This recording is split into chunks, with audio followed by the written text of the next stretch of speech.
Captain Jake Morrison's boots hit the crimson soil of Kepler 442b with a hollow thud. The planet stretched before him, endless copper dunes beneath twin violet suns, air thick with phosphorescent particles that danced like fireflies. 3 years of training, 2 years in cryosleep, and he'd finally arrived at humanity's most promising colony prospect. "Captain Morrison, your local guide is approaching from the northwest ridge," Mission Control crackled through his helmet comm codename, Whisper. "She's been instrumental in mapping the habitable zones." Jake squinted toward the ridge, watching a figure descend with unnatural grace, too fluid for standard gravity adjustment. The humanoid wore a biosuit that shimmered with the planet's ambient light, adapting to the environment in ways Earth technology couldn't replicate.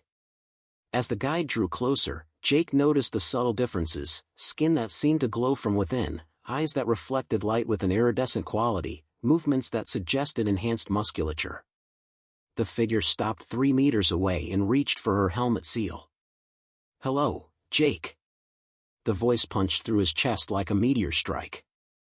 The helmet came off, revealing shoulder-length auburn hair streaked with threads of silver blue, not from age, but from something else entirely. Her face was unmistakable despite the changes: sharper cheekbones, pupils that dilated sideways instead of circular, lips that held a faint luminescence. "Elena?" His voice cracked. You're dead. The Phoenix Station disaster. I know what they told you." Elena Cross, his ex-wife, the woman who'd left him 5 years ago citing incompatible life goals, stood before him, very much alive and very much not entirely human anymore. The station didn't explode. It was intercepted. By them. She gestured toward the dunes where structures rose like crystalline bones from the sand. Jake's mind reeled. They'd mourned her. He'd scattered her memorial plaque at Earth's first Mars colony, drunk himself stupid for 6 months, rebuilt his life around her absence. You could have sent a message. Something. Anything. Earth communications are monitored by the Kepler natives. They don't trust your kind yet, our kind, she corrected, touching her chest. I had to earn their trust first. Undergo the transformation. Jake, there's so much you don't understand about this place. Try me. Anger and confusion warred in his chest, mixing with something more dangerous, the old pull he'd felt the first time he'd seen her at the academy, cocky and brilliant and utterly fearless. Elena stepped closer, and Jake caught her scent, still recognizable beneath something alien and electric, like ozone after lightning. The planet is alive, Jake. Conscious. And it's chosen me as an interpreter. But now Earth wants to strip mine the southern hemisphere, and if that happens... She met his eyes, and he saw genuine fear there. We'll all die. Earth, Kepler, everything. We need to move, she continued, scanning the horizon. The dust storms come fast here, and we have 40 minutes to reach the shelter. We'll talk there. About everything. Jake followed, his world tilting on its axis. The shelter was a hybrid of Earth engineering and Kepler bioarchitecture, metal struts wrapped in living, breathing walls that pulsed with gentle bioluminescence. Jake felt the structure adjust around him, temperature stabilizing, humidity balancing to human comfort levels. The walls respond to biological signatures, Elena explained, sealing the entrance as the first tendrils of the dust storm began whipping outside. The planet recognizes you as sentient. It's welcoming you. Jake removed his helmet, breathing air that tasted of copper and something sweetly unfamiliar. 5 years, Elena. 5 years of thinking you were vaporized, and you were here playing house with an alien planet? She flinched. You think this was a choice? The Kepler natives, the resonance, they call themselves, saved me from the wreckage. But their healing process changes you at a cellular level. I couldn't come back even if I wanted to. She touched her temple, and Jake saw thin, silvery veins beneath her skin, pulsing with faint light. I'm connected to this world now. Literally. Show me. Elena hesitated, then placed her palm against the wall. The shelter responded immediately, images blooming across the surface like living memories. Jake saw the Phoenix station burning, saw Elena's escape pod caught in Kepler's gravitational pull, saw her broken body cradled by beings of pure light and energy. He saw her transformation, the pain, the fear, the gradual acceptance. And he saw moments of her thinking of him, crying for him, her grief mixing with the alien consciousness now sharing her neural pathways. "I never stopped loving you," she whispered. "That's the worst part. The resonance can feel my emotions, they know everything. They know I left Earth because I was terrified of how much I loved you, how much losing you would destroy me." Jake crossed the space between them in 2 strides. "You idiot. You left to protect yourself from loss, and now look at us." "Jake." He kissed her, cutting off her protest. For a moment, she froze, and he felt the alien beneath her human exterior, the different texture of her lips, the slight electric current where skin met skin. Then she melted into him, and it was Elena again, his Elena, the woman who'd stolen his breath the first time they'd kissed in the Academy's Zero-G training room. Her hands slid under his uniform collar, fingers tracing old familiar patterns mixed with new confidence. The transformation heightened everything, she breathed against his mouth. "Every sensation is, Jake, we shouldn't." "Shouldn't what?" "Feel something real after 5 years of grief?" His hands found the seals of her biosuit, and she didn't stop him. The shelter's walls pulsed brighter, responding to their elevated heart rates, their rising body heat. Elena's skin glowed beneath his touch, patterns of bioluminescence spreading like constellations. "The planet is watching," she gasped. "Let it watch." They fell into each other with the desperation of the separated and the passion of the never forgotten, the shelter cocooning them in warmth and privacy as the storm raged outside. Jake woke to Elena tracing patterns on his chest, her luminescent fingers painting temporary designs on his skin. Sunlight, violet and strange, filtered through the shelter's translucent sections. "I can feel your heartbeat through the planet," she murmured. "It's like you're everywhere and here simultaneously." He caught her hand. "Tell me what Earth doesn't know. The real reason you're guiding me." Elena's expression hardened. "Earth sent you to survey mining sites. But those sites are Kepler's neural clusters, the planet's brain, essentially. Start drilling there, and you'll trigger a planetary immune response. The resonance showed me what happened to the last species that tried." She pressed her palm to the wall again, and images flooded Jake's vision, a civilization of crystal beings, their cities magnificent spires of living glass. Then the mining, the planet's convulsions, the entire species consumed by the ground they'd wounded. Nothing remained but fossils of light trapped in stone. Jesus Christ. Jake sat up, nausea rolling through him. Mission Control doesn't know? They know. The advanced probe sent back warnings, but the mineral deposits, Jake, they're worth trillions. Earth's corporate coalition buried the reports. Elena's voice broke. "They sent you because you're expendable. A war hero with a dead wife, no family, nothing to lose.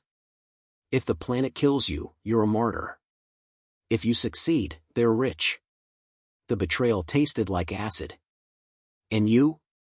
What's your angle in all this?" "Survival. Mine, yours, this planet's. The resonance made me an offer, convince Earth to establish peaceful contact instead of exploitation, or they'll close Kepler to humanity forever. There are thousands of habitable planets in this sector, Jake, but humans will never find them without resonant cooperation." Jake paced the shelter, mind racing through tactical options. "You're asking me to commit treason. I'm asking you to choose a future over corporate profit. By lying to my command structure, falsifying reports. By telling the truth." Elena grabbed his shoulders, eyes blazing with inner light. "Jake, I know you. Mr. By the book, follow orders until death. It's why I left. I couldn't watch you sacrifice yourself for a system that doesn't care if you live or die. That's not fair. Isn't it? You enlisted at 18 because your father demanded military service.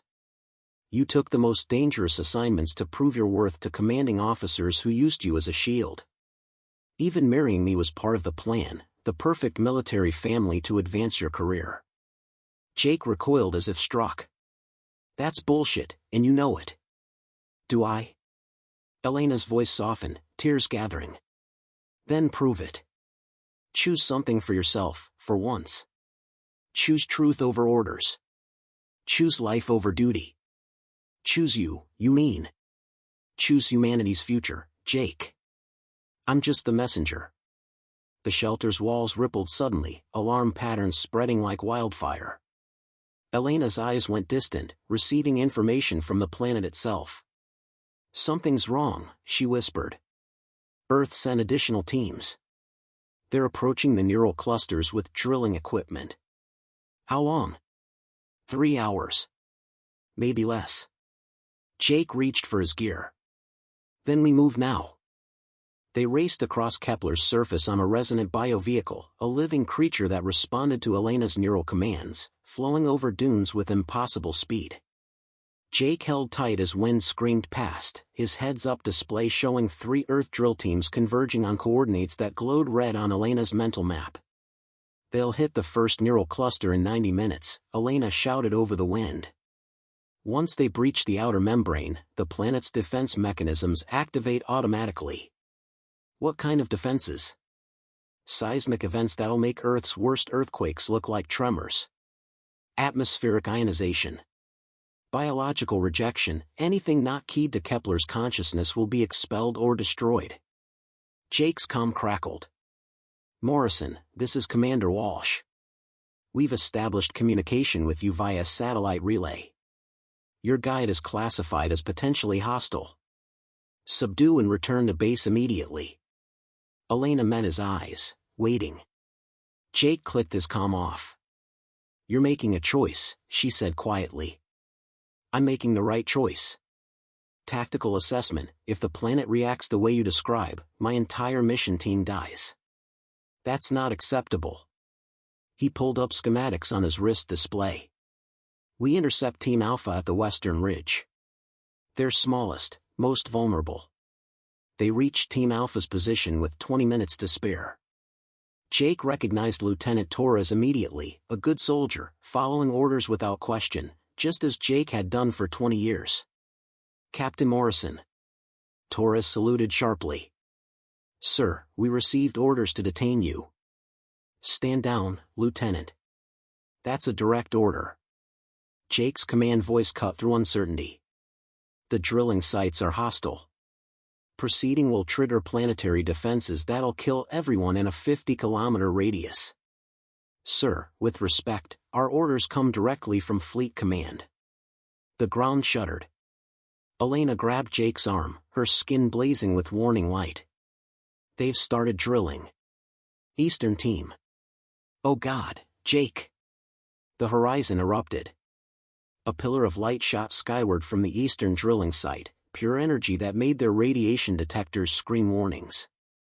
The ground split open, not with crude violence but with terrible precision, the planet excising a foreign threat like a body rejecting a splinter. Evacuate. Jake roared. Everyone to the transports, now! Teams scattered as Kepler's surface began to transform. Crystalline structures erupted from below, beautiful and lethal, growing faster than they could run.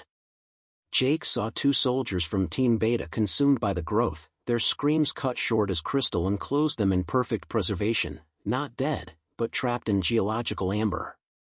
Elena's biovehicle expanded, forming a protective shell around Jake's team. Get inside. The planet recognizes them as neutrals now, it won't attack. They crammed into the living shelter as the world outside went mad. Through translucent walls, Jake watched Earth's drilling equipment dissolve, molecular structures breaking down under Kepler's immune response. His comm exploded with panic from the other teams. Commands shouted. Men dying. His men. Elena gripped his hand, her luminescent tears falling like stars. You tried to warn them. Not hard enough. Jake? How many dead? Her expression answered before her words did. 17. Maybe more. The planet is still processing. The aftermath settled like ash. Jake stood at the crater where Team Beta had been, survivors behind him silent and traumatized. Kepler's surface had calmed, the crystalline growths receding into dormancy, but 17 body bags lay in neat rows, some containing only fragments. Commander Walsh's face filled Jake's comm screen, rage incarnate. "You're finished, Morrison. Court-martial for treason, negligent homicide." The drilling triggered a planetary defense system, Jake interrupted, his voice flat. "It's all in my report. You were warned by advanced probes. You sent us anyway." Walsh's expression flickered, just for a moment, with something that might have been guilt. "The mineral deposits aren't worth 17 lives. Sir." The transmission cut. Elena approached carefully, reading his grief in the set of his shoulders. "The resonants are willing to negotiate. Controlled harvesting from non-neural areas, technology exchange, even limited colonization rights. But Earth has to acknowledge Kepler's sentience, treat this as first contact, not resource extraction. And if Earth refuses? The resonants have sealed this sector. No ship comes in or out without their permission.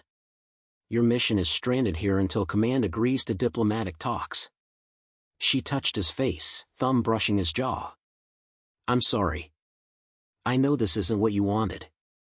Jake caught her hand, held it against his chest. "What I wanted was you. Alive, safe, with me. The rest is just noise." Jake Morrison admitting military duty isn't everything?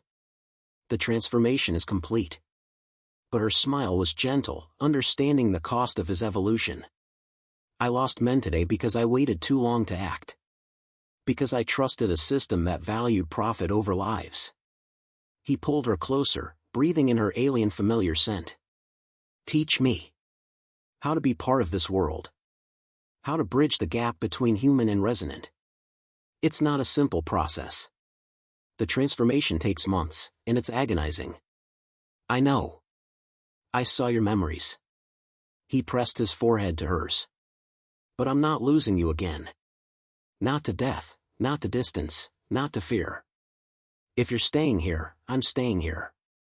Elena's eyes shimmered, bioluminescent tears tracking down her cheeks. "You'd give up Earth? Your career, your identity, everything you've been?" "I'd give up anything to keep you." He kissed her, soft and certain. "Besides, someone needs to represent humanity in these negotiations. Might as well be someone who understands both sides." She laughed through tears. "The resonants are going to love you. Fair warning, they're terrible gossips, and they already know every intimate detail of our relationship from my memories." "Great. Alien in-laws who can read minds. Former in-laws. Technically we divorced." Jake grinned, the first real smile since landing. "Well, we should probably fix that. Does Kepler do weddings?" "It does now." They stood together as Kepler's twin suns set, painting the sky in shades of violet and gold, the beginning of something new rising from the ashes of everything they'd been.